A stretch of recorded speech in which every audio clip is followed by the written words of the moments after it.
won't give up till I'm on top. Yo, no, I ain't the type to give up. If I do something, man, I do it till I get what I want. I turn a business out of nothing into something I love. I got a poker face, but honestly, I'm not one to bluff. I flip a switch, never miss, man, I always stay up. Don't let them see you, bitch, always have a plan to stay tough. This life ahead of you ain't easy, it was built to be rough. But that's what makes a personality, is tragedy, bruh.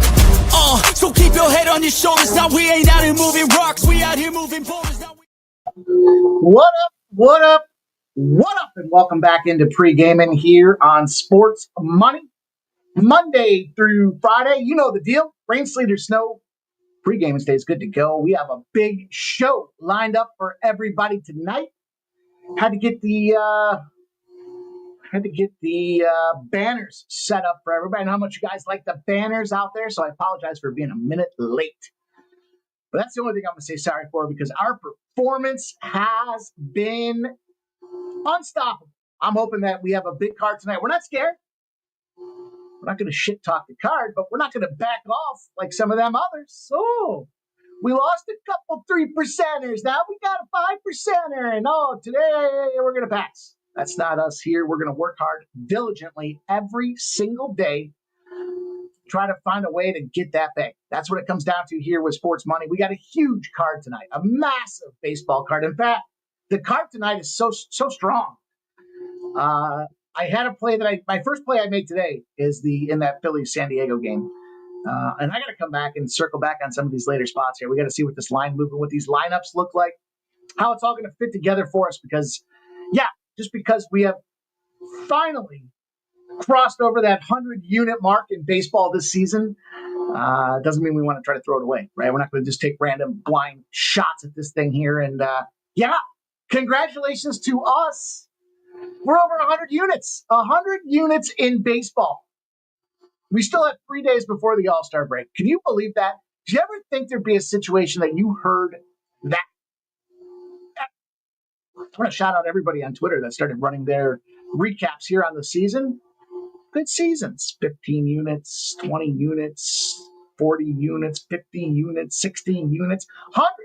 In fact, I think it's 101, almost 102. In fact, it's probably now 103 because we did win our afternoon members silver and gold play. The Cleveland Guardians, the 3 p.m. MLB play, gave that out to the silver and gold members. We want to say thank you. You say thanks for the bank by way of subscribing and supporting what we're doing here at Sports Money. Silver and gold memberships, winnable process. And I want to say thank you for thanking us and give you guys some of that afternoon action. And we cashed. It was, I don't want to say it was sweat-free. I mean, it was 4-2. They went up 2-0. White Sox come back and scored 2 more. And then they pop up 2 more. So, 4-2 final in that game. And we beat a lot of stuff out there. Beat the odds, beat the line movement. That's for sure. 115, closed at 127. And we got a nice win out there. So we start the day winning, but we finished the day winning yesterday. So you know the deal. We recap. We'll move forward. We'll talk about today's card. It's a lengthy, meaty card. And it's Friday eve of a UFC event. That means that we bring in our friend, Andrew Babakitis. He's down there at the Las Vegas Superbook. They're giving out reduced juice. Check it out there if you're going to get involved in Wimbledon tennis. I'm sure he'll talk to us about it, but he's going to come in. He's going to share with us what's happening with this UFC card. Where are his sharp customers betting? Trying to give us more information so that we can make educated decisions for tomorrow's UFC card. So fortunate to have our friend joining us here. I know that some questions came in early, and I was able to send them to him. So we'll see if he's got some coverage for us outside of the UFC, but all good stuff. All good stuff. We had an overnight winner with the winnable program as well. We had the tennis plays out there, Alcaraz and Sinner, parlayed together for a little minus 140, I think it was. Yeah, it's a little chalky, but those boys busted them up. So we're going to cover Miami and Baltimore. That's a 7 p.m. start. Colorado and Cincinnati. Got a nice fun play there. Tampa Bay and Boston. No official play there yesterday, but I did say if I was going to play anything, it'd be the under. Stayed on. We're going to cover Pittsburgh and Minnesota. We'll talk about the Mets and the Royals, the Nats and the Brew Crew, Philadelphia and the San Diego Padres. The Fathers will wrap us up here on Major League. Then we'll jump into the WNBA. I know there's 2 games. I have a very strong play for the late game. Very strong. I just need to wait on, there's 2 things I'm waiting on. 2 things. So it's a 10 p.m. start. Should be good to go out there. But we're gonna cover the dream and the fever. I got a fever. And it calls for more cowbell.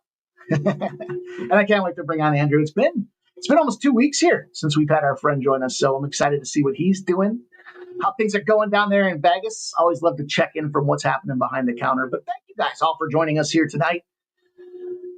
Look, no joke, real deal shit happening up in here. It's winning, and it's contagious, and it feels good. I flirted with bedtime last night around 11. Then we powered through a couple of late night wins. And next thing you know, it's like 3:30 and I'm capping today's card. Like, dude, I got to go to bed. What are you doing up, stupid? Go to bed. But hey, what are you going to do? Yesterday, we fired off. That Cubs and over got us 80% of the payout because the Cubs cashed and the over pushed. We gave the double out there. The first 5 under 4.5 at plus 106 and the under 9 in that Cincinnati-Miami game. They both cashed. Cash. Gave out the over 9 in Seattle. Now, this one was kind of bittersweet because we had Brian Wu to get the win, and they kept Brian Wu in probably too long, which I hate. I hate that. I hate when they do that. It was 5-3 in the 9th inning. 5-3. Biggest comeback in baseball since, I don't know. In fact, I do know. I think it's over 50 years. 50 years since we've seen a comeback like that. Let me give you the exacts. It's only right that I tell you exactly what happened. Only other team in the last 50 years to win when trailing 5 or more while being no-hit through 7 innings were the Pirates against the Expos. If you guys remember the Expos, Montreal, split time between Montreal and Tampa Bay before eventually moving down to Tampa Bay.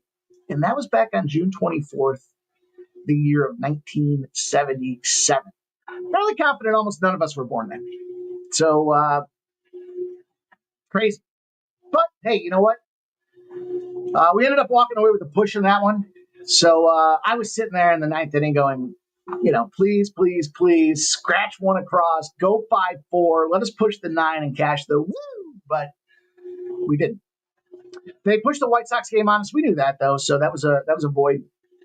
And then we lost that Nats game. The Nats game was an atrocious loss, 8-1 against St. Louis. The Cards busted them boys up. And because they only scored 1 run, James Wood continues with that. I think it's probably less than a 180 now. I don't know if it's a 187. It felt like a 187, the way he went down on that thing. Anyhow, Oakland gets the win in extra innings for a nice 160 price tag. Nice big banger there. We got the first 5 in the Texas Rangers. I was looking at BetStamp and I originally had the full game in there too, and I backed it out right before the show and said, I just want to stay focused on the first 5. So they did win the full game. That was voided. And then we got the under 9 in that Padres game. I told you I like the Padres in that spot. I'm not. Oh, you know what happened? It was like 7 minutes before the game started, and I was going to go put it out there, and I was like, San Diego be on the side, and I thought, is anybody even going to get to play it if I put it out there? So I did. Now you guys tell me.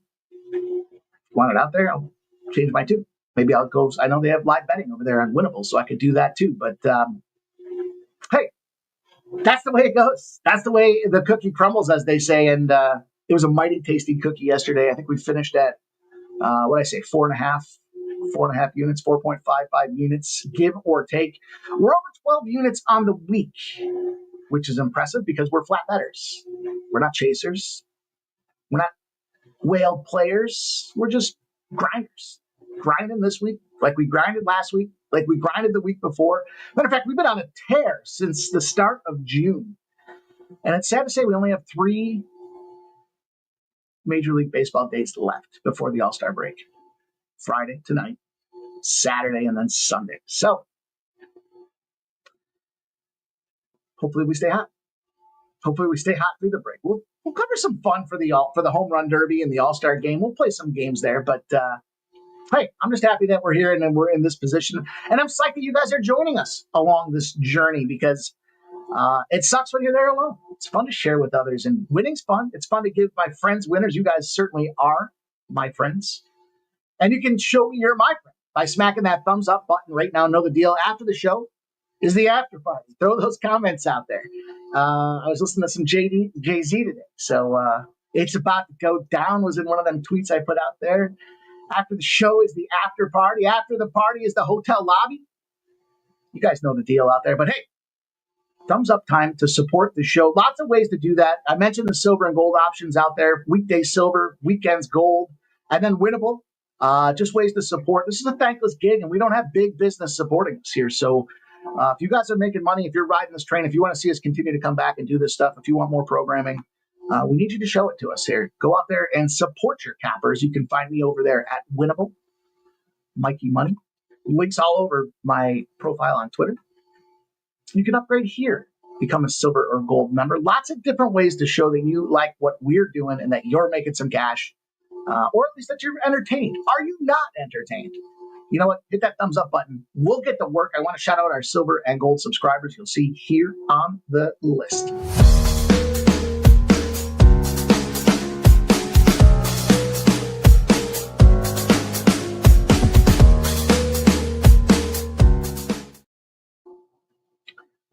Did I say we're not big business supported? I laugh, but it's not funny because I mentioned this yesterday, right? So it's a thankless grind, and they really don't celebrate your winners. Twitter's pretty quiet when you show them we're up over 100 units in baseball. If we were down 5 units in baseball, they'd be up our ass like a fucking hemorrhoid. And it sucks. But it's the business that we subscribe to. So we'll be thankful, we'll be appreciative, we'll be humble warriors.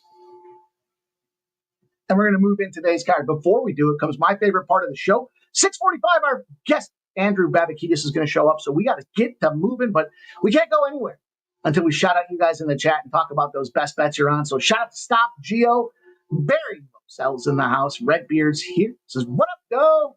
Fish, team total over 4.5. Ellie over bases. Joe Dubs here. Nicholas Handy's checking in as well. Barry wants that 20 unit play. I wouldn't even know where to begin, dude. I wouldn't know where to begin. We just don't play like that, you know. I had a spot last night that I doubled down on and it lost.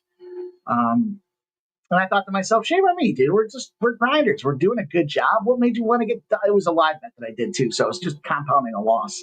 And then afterwards, I was pissed at myself for doing it. Anyhow, let's go. Joe Dub wants some fireworks.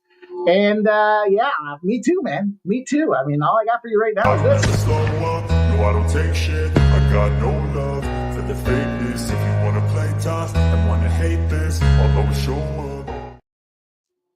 Oh man, I'm just we're gonna work on some new graphics and some new branding here over the holiday or over the All-Star break. But hey, that's what I got for you for now, Joe Dub. You asked, try to deliver. Shout out to David Wallace. Jay Main's up in here. Says the Fever covered the last 5 first quarters with Caitlin Clark. We're going to talk about that game. Definitely more. So sports money is money on the Stros. Rangers over 8. I think that's a mighty fine look. Kelly V says they've blown 3 recently for woo. Dana Delp, Peter Gracia says great night last night. Thanks, Mikey. He's driving to my card game, but I'm listening in tail. That's all I can ask, my friend. Thank you, Peter. Appreciate you, my dude. Thank you for always getting out there on Twitter, too, and throwing the love. Appreciate that, man. Jay Main says text landed at 5 a.m. in Houston. Stop Geo says, hell yeah. Thank you for the show, Mikey. Pumped up for UFC tomorrow. Me too. Me too. Trevor Davis is here. Anything on the AFL today? Not for me. We'll see if Andrews has anything to recognize for us. Kelly D likes a Nerfy with Pittsburgh in a parlay. Ignatius Penny Feathers ready to get going. So am I. Stop Geo says Twins and Padres first 5 under 4.5. Jay's moneyline 2-leg parlay. And Kelly B is looking at them cards.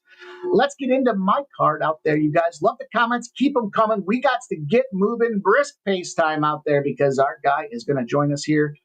Hopefully I send the right link this time. What do you think? Yes, minus 140. No, plus 120 because he's a punctual SOB. So we can't keep waiting. Let's go. Let's get into this first game. Miami, shut the 9 legacy. What's good for team online parlay for today? You know what? Why wouldn't we just start it off talking about DraftKings and their fucking check location process? This is one of the things that slowed me down getting into the show here because I got to update again. Update again. What do you need me to update? I haven't fucking moved all day. Minus the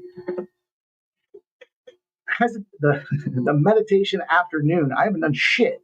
All right. We pull out the auxiliary device here. Go to the cell phone. You know what? I can just go to. I put it everywhere. Put this fucking thing everywhere. Just go to Winnable. Gave it out as a free play on Winnable. So you guys, hey, I know some of you guys don't want to support. You're here, and that's support enough, and that's fine. But there are free plays over there at Winnable as well. So you can subscribe to the free plays. They come out to you via text or email. Just a great streamlined way for delivery here. And I did put a 6-leg parlay out there, so I'll fire it off real quick. You guys know the deal. You can go back and listen to it. We got to get moving, though. Chase Burns to record a win for the Cincinnati Reds. Joe Ryan, 7+ strikeouts. Tarek Skubal, 8+ Ks for the Tigers.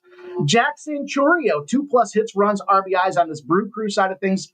Brent Rooker for the Athletics to get 2+ hits, runs, RBIs. And Bobby Witt to get 2+ hits, runs, and RBIs. That's 27.93, 28-1. That's Chase Burns to record the win. Joe Ryan, 7+ Ks. Tarek Skubal, 8+ Ks. Jackson Chourio, 2+ hits, runs, RBIs. Brent Rooker, 2+ hits, runs, RBIs. And Bobby Witt Jr., 2+ hits, runs, RBIs. I'm inspired by my guy 9 Legacy to give it to him. And that's the deal. So check it out. Get ready for it. Go back and listen to it. If you need to, go back. You can hit the show replay. Trip Carroll says, what up? Likes Tex Houston over. I'll tell you, Europe is probably the best way to go in that game. The Europe's hit like 7 straight times for Texas or something like that. It was a little juicy last night. But let's get into this game here. We've got ourselves rolling here. We'll start out talking about some splits in this game. And we do have correlated line movement, albeit just now some late action coming in on Miami. Just a little, not a lot. It's gone from -132 to -136 on the O's. 69% of the bets and 71% of the cash are on Baltimore. The total set at 91% of the bets and 89% of the cash. Hasn't budged off of 9. It's Dean Kremer. It's Eddie Cabrera. If we look at this game, obviously there's a couple of guys that have been firing right now. And how can you not give an honorable mention to guys like Stowers on Miami? You know, and I would say Westbrook was the big guy last night in that Baltimore game out there. Finding a way to produce some opportunities as well. That big home run to wreck the Mets' hopes and dreams in game number 2. The O's, don't look now. 4 of their last 5 have been W's. Marlins, however, coming off of getting shut out 6-0. Now, I'm going to tell you this. I think that we might be coming close to the end of this Marlins little magical run that they've been on. They busted their load against Cincinnati 12-2. They followed up with a 7-2 loss. They followed up with a 6-0 loss. They got Eddie coming in here. Eddie is in an 0-12 position. Eddie, the starting pitcher. Furthermore, we look at it and we've got some positive buys on Dean Kremer.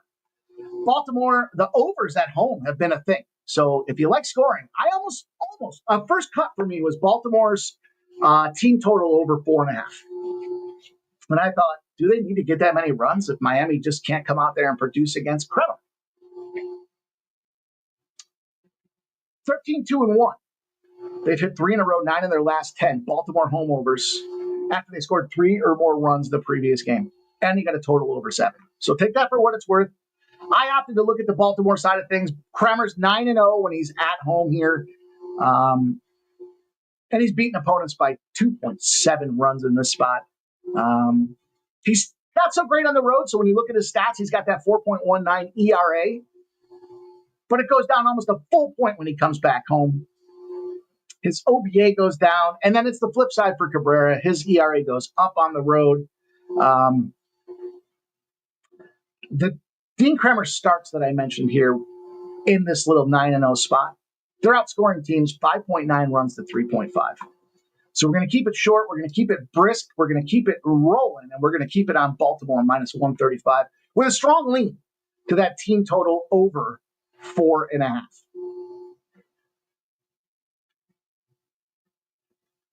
Hey, Ramon Scott. There he is. He's running so hot. We'll shout his winnable out. Hopefully he'll shout mine out on his show. Hint, hint. But he does have an AFL play on his free winnable site. So, winnable's been the solution that we've decided to use to communicate our best action and our free action. Just an efficient way to get it out to you guys. Each capper can send out as many places they want, as frequently as they want. So, do make sure you check it out. Like I said, there's ways to support us monetarily, but you don't want to miss out on the free plays. I sent out yesterday, we had a free play winner. I know Ramon's always sending out those free play winners. I get them. I'm subscribed. My text phone, my messages go off here. It looks just like this. I'll show you exactly what it looks like.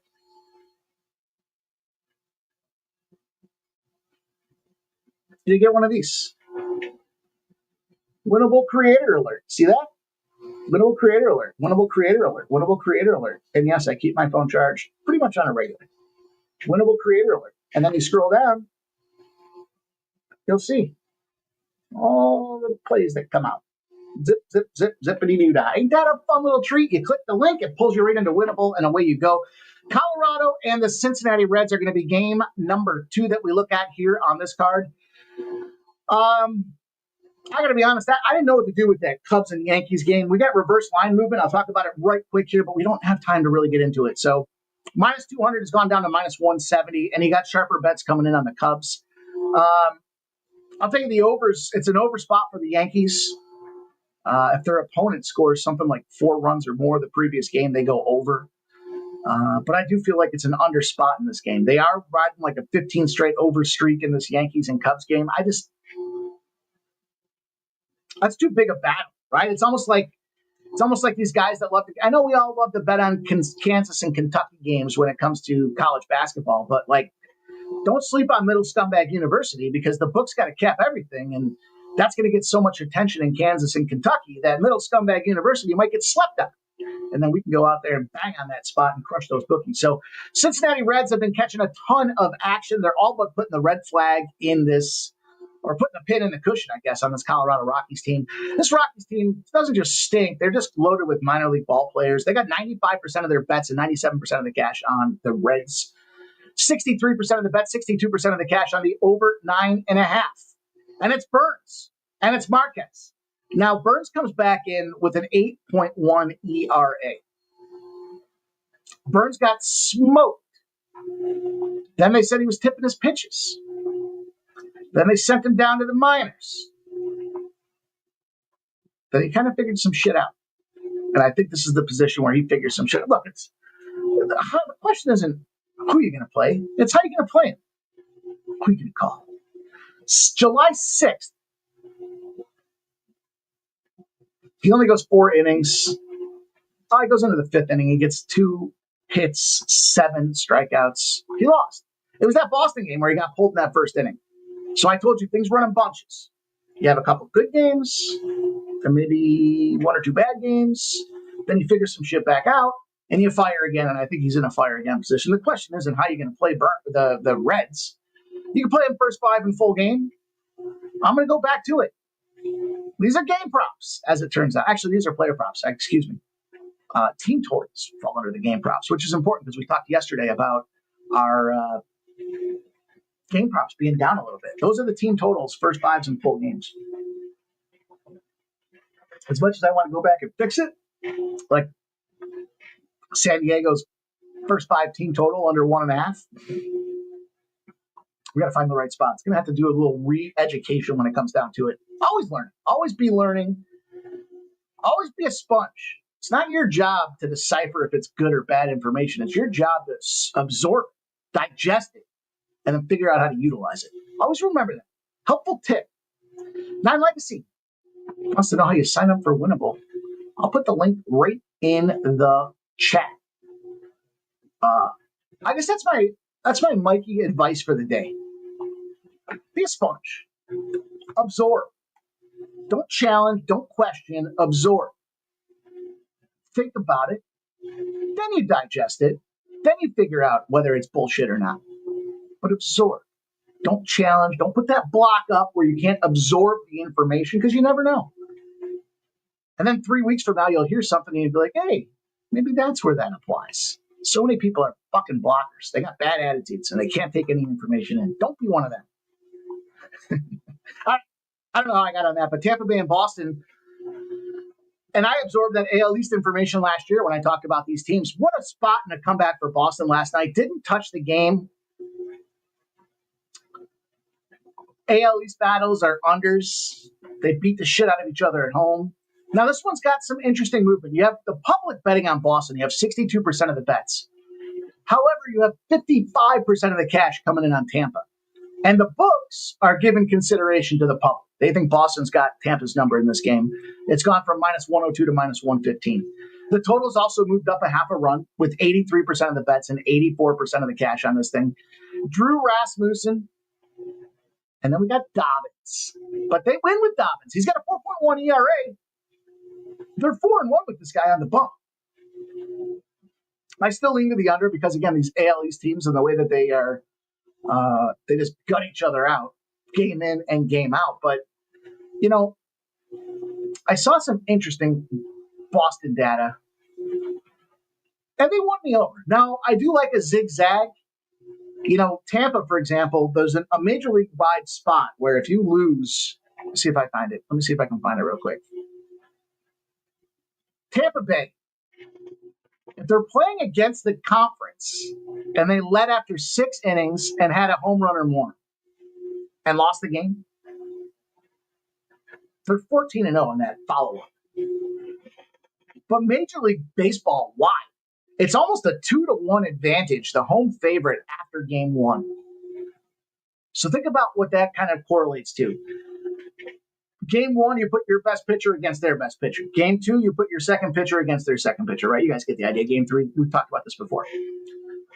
If you're the home favorite, they're saying that your pitcher has the edge in game 2. So either they're play better at home, the other team exhausted their bullpen to try to go after that win with their starting pitcher and give them that win. There's a lot of factors I think that can kind of tie into this whole process. But I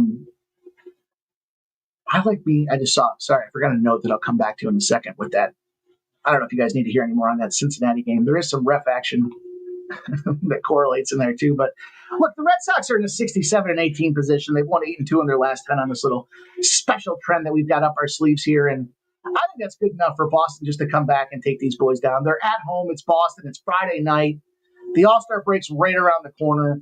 And I think Boston's one of those teams, again, they picked them to win the AL East pros did to start the season. And they kind of got shaky. They had to get rid of Devers. And now that they've gotten rid of them, they're trying to find the solution. But this is that spot where they're at home. They have the benefit with at least Major League Baseball showing the favorite in game 2s. And I'm just going to take Boston at a minus 110. Coin flip price, I'll take the home team,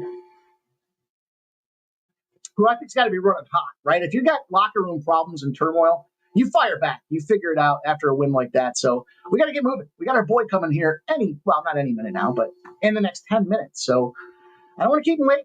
He's busy down there in Vegas. Time is money. Money is time. And we got to keep it rolling. So let's get into this one. It is Paul Skeens Day. And I told you guys yesterday or the day before, I want to get into the Minnesota Twins business. This one got me a little nervous. My gut started telling me, is Paul Skeens going to continue to lose every time he starts? And this game should be a lower scoring game. It's suggested by the total of 7. 67% of the bets are on the Twins, but 48% of the cash. So some of the sharper bettors are sitting there thinking, is Paul Skeens going to lose every game? In a spot where this could be a 2-2, they got a plus 122. So the line moved in the Twins side, minus 124 to minus 139. The total hasn't budged. It's at a 7. It's pretty much a bottom. 53% of the bets are on the over, but 58% of the cash. So the sharps are looking at Pittsburgh and the under. And you're not surprised it's Joe Ryan. When Joe Ryan pitches at home, he melts the other offense. And how much melting do you have to do on an offense that's already pretty putrid in this Pittsburgh Pirates? Remember, they were the team that got swept and they got shut out every game of that sweep. And they haven't been able to put runs up since. They're putting up 3. They're just not getting to their team totals. That was against Kansas City. Those were under spots as well. And I wanted to give Minnesota. Minnesota was another first cut. I'm going to build an assembly or an arsenal of my first cuts, then so be it. What are you going to say about Skeens? We know about Skeens. This wasn't a matter of the side. It was the total to me, and it was how you're going to play the total. Skeens has given up just 7 earned runs and struck out 48 batters, only allowing 26 hits since the start of June. Strikeouts average. He's keeping folks. Remember we talked about this BABIP, though, right? When they hit, are the hits getting in play? And it's just a .276. That's the 6th lowest in baseball. The Twins don't need any excuses not to score runs. They're certainly one of the league's strugglers right now. And Joe Ryan, I mentioned that he crushes at home. He's got 7 or more strikeouts in 4 of his last 5 starts on top of that. And it's a 6.5. So they're suggesting he's going to go out there. And it's chalk, by the way. It's chalked up. And it's because Pittsburgh strikes everybody out. So I was that close, yay close to the Twins in this game. I may circle back to it. I may try to look at a live bet on it here. This is probably one of those sneaky 1-0, 2-1 games that the Pirates end up on the losing side of. Anyways, give me the first 5, under 3.5, low total for a reason. Mets in Kansas City. I think this is another similar situation where we talk about the Twins and how they win and lose in bunches. Well, Kansas City finds themselves in that position as well. And the Mets, this is a great spot here from a Mets fade perspective. Now, 74% of the bets and 88% of the cash are on the Mets. The totals come down a nickel, -136 to -131. 64% of the bets and 68% of the cash are on the under, and yet it's moved from 9 to 9.5. It's Michael Waka Waka, and it's Kodai Senga. Kodai Senga is making his first start in I know it's a couple of weeks. Hang on, let me check. Gotta keep it moving. Gotta keep a brisk pace. Kodai Senga hasn't started since June 12th. Kodai Senga dealt with some injuries. And so right off the gate, we want to start to look at a fade of a pitcher, I do, when they're coming back from an injury. I don't care. Some guys will say, well, if it's not his back or his arm, I don't care what the injury was. You're out. And now you're going to come back and you're going to watch these guys that are used to hitting 100-mile-an-hour balls. So it puts you at a disadvantage to start this thing off the pop. Furthermore, when we look at this Kansas City side of things, bats woke up in that Arizona series. I told you that before. It's a tricky one because Kodai Senga 6-1 in his last 7 starts before the injury, and the Mets are 7-3 when he rolls out there. But don't sleep on the Royals. They're on a 4-game winning streak. Waka's kind of been on the struggle bus here, but here's a spot where I do envision he can bounce back. I like the other spot that's situationally advantageous for Kansas City is simply the fact that the Mets had to play a doubleheader yesterday and then fly across the country, or at least 2/3 of the country, to land in Kansas City to play this game, and it's going to be hot. So all those factors together, just give me Kansas City, give me the plus money, get me in, get me out, get me on to the next game. Sorry, you guys, I haven't been acknowledging the chat, so this is what I'm saying here, too. Spoon Bet says Senga should be available for 75. He likes the Royals, too. Yeah, I mean, look, I always say it, Spoon. If they're watching the pitches, they're not watching the scoreboard. And that becomes an issue. Jerry Davis says, the thing is, Mikey, in this game is the Rays are doing load management with Rasmussen. He's going for 60. Yeah. Appreciate Stock Geo. Likes the good vibes. I did post in here the link to go out there for Winnable. And if you guys DM, I'll give you a nice little promo code. Get some free plays out there. Hopefully we can give you some winners on my goal. You guys support me. You're saying thanks for the bank. I throw you some free setups, enough to pay for some support. I'm paying you to support me, and then it's on the house, and we roll that way going forward. That's the way that I think this thing should envision. So I appreciate you guys that do want to show some support. I mean, hell, we're on a hell of a run. Tip jar's open. Oh, it's got a hole in the bottom of it. Anyways, guys, Milwaukee and the Nationals going to be the next game. We're going to take the Nationals run line here. I know we're going to move fast. We're going to keep her rolling. 91% of the bets, 97% of the cash on the Brewers side of things here. I mean, it's moved 21 cents, I should say. It's moved pretty significantly. And you got the Nats in the same situation as the Mets. I mean, it's almost an identical cap.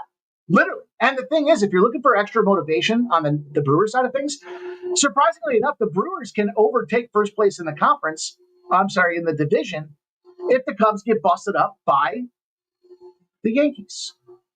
The Brewers against lefties are 10-0. They're smacking lefties right now, so there's a big spot that's in our favor there. The Nats, have found themselves some dubs, but they got busted up that last game of that series there. It was disgusting. It was almost like their bags were packed and they were ready to go. Quinn Priester's been on fire. 32 innings, 10 earned runs, 30 hits, 33 strikeouts. I mean, you couldn't ask for better numbers.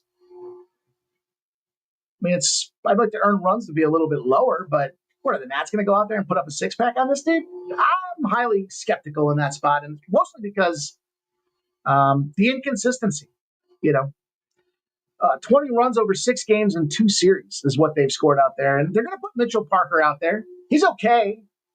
He's given up 22 hits in his last 3 starts out there. He's not striking people out. He's got 8 Ks over 17 innings pitched on top of that. And when we talk about BABIP against lefties, BABIP, remember, that's a measurement. When the ball is made contact, is it getting in play or not? 3.14 against lefties this season. Pretty strong numbers across Major League Baseball for this Brew Crew. Lay the run line with the Brewers. Throw a thumbs up on this video when we're all said and done with it. Let me know if you're going to tail or bait any of these plays that we're getting involved with here. Philly and San Diego's the last game. I told you I'm going to give you my first cut of the game, and that was the Padres' first 5 team total under. That would be a game prop. I still may come back to it. At this game, in this situation, it just comes down to the Padres not scoring. We got Suarez in a bounce-back position, and when he's in a bounce-back position, I shouldn't say even a bounce-back. He got 79% of the bets and 85% of the cash on the Padres, on the Fathers. I'm sorry, on the Phillies. Excuse me, that was a bad read. Let me start that over. 79% of the bets, 85% of the cash on the Phillies. Let's move the penny in their direction. Let's move 10 cents against the Padres. And you have 77% of the bets, 72% of the cash on the over 8. That has not moved. It's Berger, who has a manageable 2.67 ERA, and Suarez. It's at Petco. We know the Marine layer can dip in there. Always a factor. Padres 3-2 their last 5 to the under. They did get that win yesterday, but man, they're just not scoring runs. They got 4 in the last game of the series against Texas. They scored 3 against Arizona, 1 against Arizona, 2 against Arizona, 4 against Arizona. Check this out. They won that game against Arizona 1-0. Guess what happens after a team wins in the series by a shutout? They followed it up with a loss. And then you got the Phillies on the other hand. They just busted up San Francisco 13-0. We were on Phillies. Sweat-free bet, literally. Bryce Harper back in the lineup. Things have been moving in the right direction. They scored 5 runs and 3 runs in the last 2 games against Cincy. Then a 1-3. And the reason that I'm looking at the under in this game largely comes down to the Suarez factor. He's given up 1 run or less in 5 starts. If he gives up 1 or fewer runs on the road, they're 8-0 to the under. Phillies 10-0 to the under if the total's less than a 9.5, and they got struck out more than 8 times. The thing is, in that spot, the average is 4.8. Not 8, well under, almost 3.2 runs under that total, which makes sense. So lower total, they're expecting them that they're showing poor plate discipline, and they get struck out. Suarez finds himself 19-0 to the under after a home start and allowing less than 3 runs. The margin in this spot is the critical piece. It's 5.5 spots out there. Give me the Philly under 8. I got our guy backstage ready to go. I'm going to give you guys one last play. It's going to be in the WNBA. And man, we've been firing up in the WNBA, so we got to keep it running. Like I said, there's a 10 p.m. game that I do want to get invested in. I've got to, all the boxes have to check for me before we fire on this thing. And I'm going to go back to the Caitlin Clarks in this game. This comes down to 2 things. One, we've looked to fade the team the first game the star player comes back. Caitlin comes back, last game. It's supersized with Caitlin Clark. And it's supersized specifically because Caitlin Clark, she's ball. Now, she's the face of the league, and her Caitlin Clark shoes sold out in 5 minutes, and the Angel Reese shoes are still available if you look online. I mean, there's all those other factors, but they want the ball in Caitlin's hands, and for good reason. It makes sense. When she's not there, they play a fluid game and everybody gets involved. So the team's still kind of transforming its identity to fit this Caitlin Clark era. And Sophie Cunningham will continue to be a bulldog for her, sure. But I think in this situation here, now we're past that first game of the ball hog coming back. They took that L, so it is a bounce back. They are at home. And it's a nice fair price tag at minus 115. So I think now what happens is you've had a couple of practices with Caitlin back in. You're looking to revenge. And the rumor on the street from the beat reporters is that coach was pissed off. It was an uncomfortable practice. A couple of practices out there screaming at these girls to get it together, figure it out. And I expect them to come fired up. I almost took the first half and the full game. I know the Fever had some nice first half trends running here, but give me the longevity of the game and the better team to prevail here. I think that Caitlin Clark's find a way on the money line to get her done. That's going to put the end to the Major League and the WNBA action, but it is not the end because it's my favorite part of the show. We get to bring on our friend of the program, Andrew Batakides, checking in with us from the Las Vegas Superbook. Andrew, my friend, welcome back to the show. How you doing? I'm doing well, man. I'm looking forward to the card. Another rematch of the French Open in the finals, Alcaraz versus Sinner. Obviously, looking forward to that thing. But yeah, things are well over here. Sorry, I don't have the cool background. The Mavericks team guys are in there and doing media in there, so I got booted. Oh, you couldn't tell them the pre-gaming was on and that they can join us if they wanted? I mean, they're welcome to come on. It's fine. Yeah. No, that would be fun to be, talking to Jason Kidd and Cooper Flag and those guys. But yeah, I got booted to the back room. Is Vegas crazy when it comes down to the NBA and you got these guys playing summer league out there? Is there an uptick in some excitement and enthusiasm with star power? I definitely say it's busy with people in town, and I've seen a ton of NFL bets today, so there's a lot of public action coming through the window. But yeah, I mean, we book the summer league stuff, so we're taking action on it. Not necessarily for me, but there's sharp customers who have strong opinions, and there's guys in the back who have been talking about the games and are keeping up with that stuff. So yeah, it's a fun time to have those. I'm actually going to go on Monday with one of my coworkers. We're going to go to the games at Thomas and Max. So I'm looking forward to that. Oh, that's got to be a nice little more of an intimate setting than going to the T-Mobile. Yeah, for sure. Yeah, you get to sit right next to the court, and the Lakers game yesterday was insane. It was like sold out, and it was like $230 a ticket. I'm like, dude, I'm not paying for that to go watch, Bronny. I'm good on that. He's willing to take a pay cut, though, is the rumor. So I don't know where they're going to put the rest of that money, but it was good to know that he's willing to step aside his entity and take a pay cut to go get it done. But hey, I don't need you to take a pay cut. I know this is your time. Time is money, and you're a busy man with the UFC. So UFC Nashville, keys in the car. It's ready for you, my friend. It's all gassed up to drive. Let me change the screen. Tell us what's cooking in them books, and then we'll ask some questions here after the fact, you guys. So in comments, if you guys have questions about UFC, I asked them to take a look at some boxing for us. Anything that you guys want to talk about. Andrew's here from behind the Superbook counter to talk to us about what's happening. Andrew, welcome to the show. Yeah, right on. So I'll just go through just some more action on some more fun talking points, but like you said, if there's any questions from you guys on any of the other fights, feel free to ask, and I can go over what I've seen. Yeah, but we'll start at the bottom of the card. I know there's some chalkier fights, and that kind of is what it is on some of these cards, but we also have some good upcoming cards, so nothing to fear there. We got 3 weeks of good fights. All right, we'll start with this Walter Walker versus Kennedy fight. We opened up Kennedy at -$2.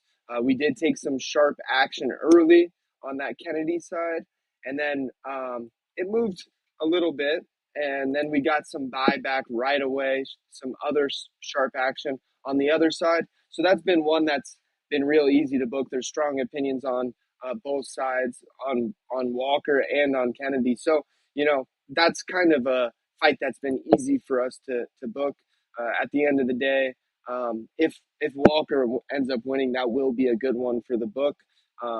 We'll end up needing the dog, and like I always say, it's nice to get a couple early stabs from guys that are winning customers on these dogs because especially with the big chalky fights, we're going to need at least a couple of those to have a successful day from like a booking perspective. And then we'll go one fight up with this Lauren Murphy versus Mora fight. I'm only really going to talk about this one shortly because we had a small stab from a winning customer who usually has some good insight on his bets, who did bet on Lauren Murphy at plus, I think, 500, and we're sitting down at plus 450 now. So, I mean, that's not a fight we're going to overly be aggressive to try to write Mora money, right? Because there's already going to be that liability with the parlay. She's going to get thrown into parlays, and that is what it is. So that's another one we like to see at least a respected bet early on that Murphy side. So yeah, quick talking about that one. Matthews versus Chitty. This is a more entertaining fight for sure. I'm really looking forward to this fight. This one opened much lower. We opened at minus 130. It got as low as minus 120. At the point it hit 120, we did get a pretty big respected bet from one of our guys. The price hasn't really stopped ever since then. We're sitting at minus 165 on Chitty now. So yeah, that's a very bettable price. One of the closer to pick'em fights on the card. Really looking forward to that fight. But yeah, early sharp action on Chitty in that one. And then if we go up to the Junior Tafa versus Tokos fight, we did get some early respected action on Tafa. We opened Tafa at minus 150. We got hit at 55. We're currently sitting minus 175. I know Tafa's cutting down from heavyweight for this one, so we'll see if he looks any different, if he's looking quicker, if the weight cut helps him. I mean, he physically looks a lot better, but yeah, we'll see how that translates in the octagon, right? So yeah, looking forward to that one. Let's go up to the Calvin Kattar versus Steve Garcia fight. This one has been really interesting to book, probably the most interesting on the card. Almost a flat pick right now. A lot of public action this week on Steve Garcia. We did take a respected bet on Calvin Kattar at plus 105. We're going to end up needing Kattar. Yeah, and another interesting talking point on this fight is early on we did get a respected bet on the under 1.5, which, was pretty surprising to me because just quickly looking at the fight, I was not expecting a quick finish in this fight. Calvin Kattar's been tough, and he's not really getting finished often. And I know Steve Garcia will go in there and try to exchange with heavy hands, but I mean, he's a durable guy too, so I was pretty surprised to see that. But yeah, a respected bet on the under early. And then we'll talk about, I think, the co-main with Wonderboy Thompson and Gabriel Bonfim. We opened this line at minus 350 on Bonfim. We've kind of stayed a little bit lower on that Bonfim side to see if there's anybody who's interested in laying that $4 price tag. I personally like the Wonderboy side at the price. I mean, if it was a pick'em, I mean, it's obviously a different conversation, but it's a big step up in competition for Bonfim. There's been some respected action on Wonderboy, and a couple of the guys I respect, have been kind of talking about that side. And, I think they make some good points. Even at 42, if he's able to, take this fight into deep waters and keep this standing up, I think he's going to be able to make it competitive and maybe edge out a decision, or, maybe Bonfim gasses out and he's able to piece him up at the end. Or maybe he gets taken down and Bonfim looks like a $4 favorite or a $5 favorite. But I feel like that price tag's a little wide, personally. And then we'll talk about the last fight, the main event. Teixeira versus Derek Lewis. It's really been kind of one-way action so far on this fight. We opened Teixeira at minus 190. We're sitting minus 300 now. Yeah, I mean, it's just been early action on Teixeira, but on one of the shows I talked on earlier, I'm very aware that Derek Lewis is a popular fighter for the public to bet. And going in tomorrow, I know we're going to get some method of victory bets on Derek Lewis by knockout, Derek Lewis round one, and some money line shots because he's plus 250, and Teixeira hasn't really done much in the UFC yet. So I'm expecting to get some dog money closer to when this fight is actually happening.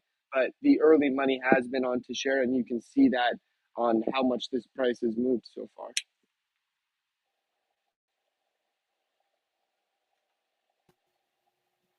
I'm slow. I'm slow to click the buttons, Andrew. No, you're all good. Buttons. I was just thinking to myself, interesting when you mentioned that big bet coming in on the under for Steve Garcia, because I thought the price tag came way down on Garcia, and it just made me think about what you said before, where kind of the sharps will buy late, right? But they or at least the dogs late. So who the hell's pounding on this other guy to come in there? And as I looked at the fight, I thought either Garcia pops him or Kattar becomes live, and I wondered how much of that narrative is Kattar's never been knocked out. I don't know if that attributes at all. Did you see any kind of thought? Do you talk to these guys when they're placing these bets? Like you're like, hey. I mean, not necessarily, but I'm always following and listening to a bunch of the media, listening to how people are breaking down the fights, and then doing my own work and looking into the fights. And yeah, like I said early on, just without really doing much research, I mean, it felt like a spot where both of those guys are pretty durable, like I was saying, and 1.5 price tag. You would think that those guys would be able to get there, but when you look into it, I mean, it makes more sense than I originally thought. Garcia is not scared to go in there and throw hands, and that's something Calvin Kattar is really good at. And Garcia's been hit, and this guy is a level up. So we'll see if Calvin Kattar is able to maybe catch him early, and that's kind of what the sharp action is indicating with the under in Calvin Kattar. But it should be a fun fight. I'm really looking forward to that one because I know Garcia is tough as hell too. So yeah, that's probably my favorite fight on the whole card, honestly. How about now? Help me. Let me take a step back and formulate my thoughts here because they're running wild here. When you said Lauren Murphy and you guys took a big bet, I'm wondering, were you smiling at the counter? I mean, you can't talk these guys out of the bets clearly, but you got a 10-year age differential, and I guess my question about that is, when you see a chalky card where you've got some pretty large favorites, and I heard you talk earlier today that there's some big cards coming up, like especially the internet, the overseas card, and pay-per-views. Yeah. Is this just a spot where you think a sharp bettor's coming in there trying to find where that big return is, or do you think that there's actually merit around Lauren Murphy having a shot? Because on the surface, it's 10 years, and she's coming off that loss, and every time I watch her, she looks washed. But I know they're going to win like 35% of the cards. So is this just one of those spots? What are your thoughts on that? It's really hard to say. I mean, she's off a long layoff, like you said. I mean, if you look through her history, she's always fighting to close decisions. So, and this Mora girl has not done much. I get that she's a solid prospect, but I understand the bet. And like I was saying earlier, it's just nice to get a couple of those during the week where, we're not begging for people to bet the dog because no one is really eagerly coming in to lay minus 600 on that Mora side. That's not really what's going on. It's more going to be the parlay liability. So getting a couple of big bets on the dog doesn't necessarily worry me because even with that sharp action, we're gonna need that side, even though we have liability on that side as of now.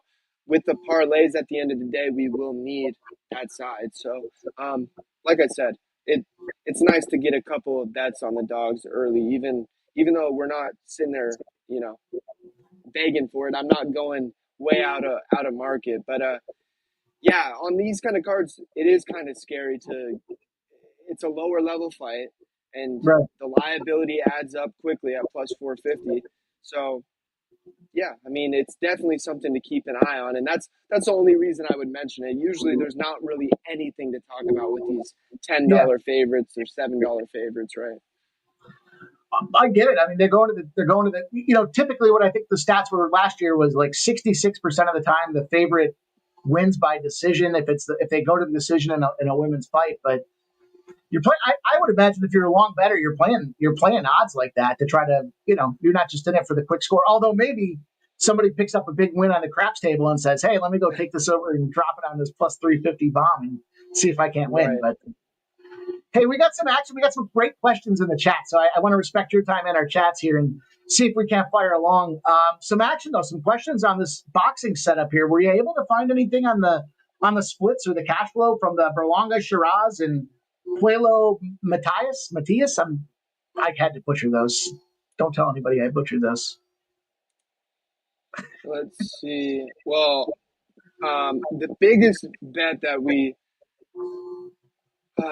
bet we took was on that Metcalf fight I was telling you about earlier. Somebody Yep. came in and bet a large amount and kind of put us in a bad situation. I know that fight's going on now. I have no idea what's going on with that fight. What was the other two fights you asked me about? Sorry. Berlanga and Shiraz and Puelo Matias. I'm a Northeastern dude. Don't make fun of me. No. You gotta hear me on We're Saturday. booking those fights. Are those today or tomorrow? Boy, I'm not even sure. Chat. Because today it's all the women's fights. Like we were getting some bets on Serrano earlier, and I know this is not the fight you were asking for, but this is at least for today's boxing that I saw coming across the table. They were betting Serrano early, and that price has kind of moved in her direction as this week has gone along. Let me scroll down. Yeah, we opened it at minus 165. It's currently sitting 205. I know Serrano kind of got, in my opinion, I watched both those two first fights, and I thought she got absolutely robbed. So it's not surprising that she's a $2 favorite in this one. I think she's due. They owe her a win after kind of some criminal decisions, in my opinion. I mean, they were great fights, but she had to have won at least one of those two. These Pueblo Matthias tomorrow at 9 p.m. and it's all right. I mean, we don't have to. Berlanga's at 11 p.m. tomorrow as well. Berlanga looks like a dog here around plus 125. Guys, for what it's worth, that fight that he mentioned there today here, that Metcalf spot is kicking off in about 15 minutes. So you still have a couple of minutes to consider getting in on a little plus 300 I see here. So I'll listen, keep it real. I'm going to get in here. I got no problem. That one wouldn't be great for the book. So sadly, I'll be rooting against you on that one. Nothing personal, obviously. Yeah, I don't got anything much for the other boxing. I mean, we got the Shakur Stevenson fight. We got a couple bets on the dog in that one. Really, we've just been booking these big fights. Like in my time here, I don't think, other than a couple of times, I've seen this kind of action on the fight as I've seen on Manny Pacquiao. It's insane. They're betting Manny Pacquiao like crazy. We're gonna need Barrios for a large amount. So that's one of the boxing fights coming up. The Crawford one has tremendous handle, but yeah, I apologize. We have the women's fights today. I don't see anything else really. Well, I know UFC's the bread and butter, so let's flip it back just for a couple of minutes here. We'll wrap it up. Somebody asked about this. Chris Curtis said Chris Curtis is a middleweight. He's fighting at welterweight, and he's asking if that fight's even fair. In your opinion, does that skew the betting at all when you see these guys that are changing weight classes? And I guess maybe the better question is, how does that impact betting when you see these weight classes? Do you find these guys is the cut more important than the guy that's trying to gain? How does that equate to betting that you see from an action perspective? Yeah, I mean, that's a good question. I think there's definitely mixed reviews with the guys at the end of their careers cutting weight, right? We've seen, like I said, some very mixed reviews with that. I know Cody Garbrandt tried to cut weight. It did not go so well. He got knocked out by like Kai Kara France. But Chris Curtis is he's fought at welterweight before. It's not his first time, so um, he's a big favorite in this fight. There hasn't been crazy movement or anything. We opened at minus 270. We're currently sitting minus 310. We did take some bets on his side, but there hasn't been much resistance yet. No one's really been enthralled with the Max Griffin side, but it's really hard. It's hard to say if that weight cut makes a big difference in the price. He's on a couple fight losing streak, right? So maybe he's just trying to change something up and see what he can do at 170 now. So we'll probably be rooting for Max Griffin here. It's funny. A couple weeks ago, you and I talked about these guys that are missing, guys and women that are missing weight, and what's going on with it here. And it just seems like now they don't want to go through the weight cut as much. They'd rather try to pack on the pounds and fight at a bigger class. And I almost wonder, just anecdotally, how that'll impact the second half of the MMA season, knowing that Dana White Contender Series is right around the corner. And, they're going to flip some guys off this card and they're going to try to restock the pond. And I'll be curious to see if we see a lot more movement, because I know it'd be a lot easier to throw a couple more cheeseburgers than it is to throw a couple more salads. Yeah, are you looking forward to the fights at the White House? Of course. As I saw that, I was like, hey, how am I going to get myself a ticket? And I was looking at media credentials, but they said it's going to probably be charitable or gifted tickets to only, which I guess makes sense behind it. But dude, that's a ton of hype. I was surprised to hear it. And then I started thinking about the logistics behind it. It's got to be an absolute nightmare, but could be really a legendary opportunity for the UFC to just. No, I agree. John Jones was retired for like 12 days, and then he's like, "All right, I'm back." I could see myself coming out, and they're talking about maybe Aspinall getting in there, and even McGregor's circling the pond. Oh yeah, I think it will happen. I know that's like a price I wish I could put up. Will the fight card actually happen at the White House? Because I know there's a lot of mixed reviews. There's a lot of people who are like, logistics people, like, there's no way that fight happens. I think they're gonna make it happen. Dana wants it to happen, and when he wants these things to happen, they usually do, right? So, and it's right around. I mean, not to get political, but it's right around a midterm opportunity. So, what a way to Trump loves the UFC and he knows how to play the public strings out there. So, I think it'd be cool. You got some cool backdrops. Like, I'm a big fan of those outdoor hockey games because I love the scenery and the kind of locales that they set them up for. And I think seeing the Octagon in any way, shape, or form with either a Washington Monument or the White House behind it would be pretty freaking cool. So I hope so. I'm optimistic. And they got to bring their best when it comes to the card that they put together. So pay-per-view probably be $1,000 a share. So we got to start winning some money now. Hey, one last question before we wrap this thing up is Major League Baseball. Change gears for just a second. I know UFC is your bread and butter, but Phil the Kill, I think he brought up a really good question here. He says, future betting in Major League Baseball during the All-Star break, do you see any kind of change in betting patterns? Maybe like the Sharps trying to adjust who they think is going to step up or fall off, or hedge purposes that they maybe used against their initial future bets that they played out there. Is there an uptick? And if so, what does it look like from a sharp betting perspective? I would definitely say that in all sports, as it's coming down to the end of the season, that there's a lot more handle on a lot of these games. Kind of the midway point, there's not a ton of action. But now that it's only baseball, the uptick in baseball bets, I mean, that's all we got really going right now. So, there's been an uptick, and I think as the season is coming to an end, we're starting to see way more action on the futures, a lot more action on, the exactas and stuff. It's just kind of, I'd say that's pretty general. I mean, it's not a great answer, but that's for all the sports. I feel like towards the end of the season, a lot of these guys come in and, will bet when they're a lot more sure about teams. They have a whole season to watch a team and have more of an opinion at that point. So I would definitely say a majority of the handle on futures and stuff is pretty much towards the end of the season. Gotcha. Well, we got a closing comment here from Ramon Scott. What a great way to transition and get the shout out for the Westgate Superbook. He says, awesome contest at the Westgate Superbook this season for college football. $500 to get in. Participants make 7 weekly picks against the spread for 14 weeks of the college football season. I know you guys got the reduced juice. Tell them what's going on down there at the Superbook and where they can find you, Andrew. Yeah, I know that's like an exclusive contest that I know some other books will probably get around to doing the same thing after we do it, right? That's usually how it goes. But Sure. How that goes. yeah, I mean, as of now, that one's been one of the most popular contests that we offer. There's a lot of signups because people are looking forward to the college football season, and that's coming a little bit sooner than NFL. But yeah, like always, if you guys haven't added us as a book and you're in Vegas, I think that we're offering very fair limits, very fair lines, very fair splits, and we're just trying to get an uptick in handle, and I think we're a very competitive book. We got some.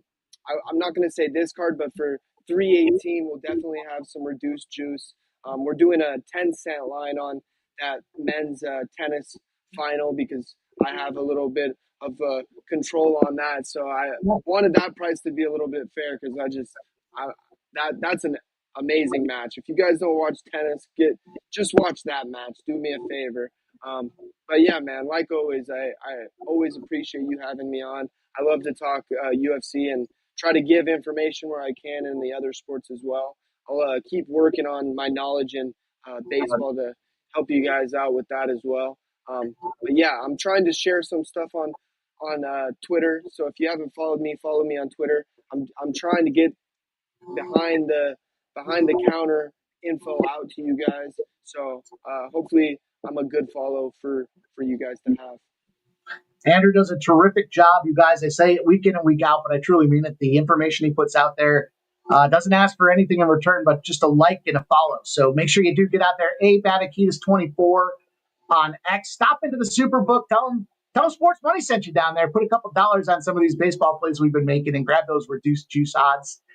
Much appreciation, Andrew. Respect for having you here again. I know you're a busy guy and in high demand, so we appreciate the information, and I hope you have yourself a great weekend.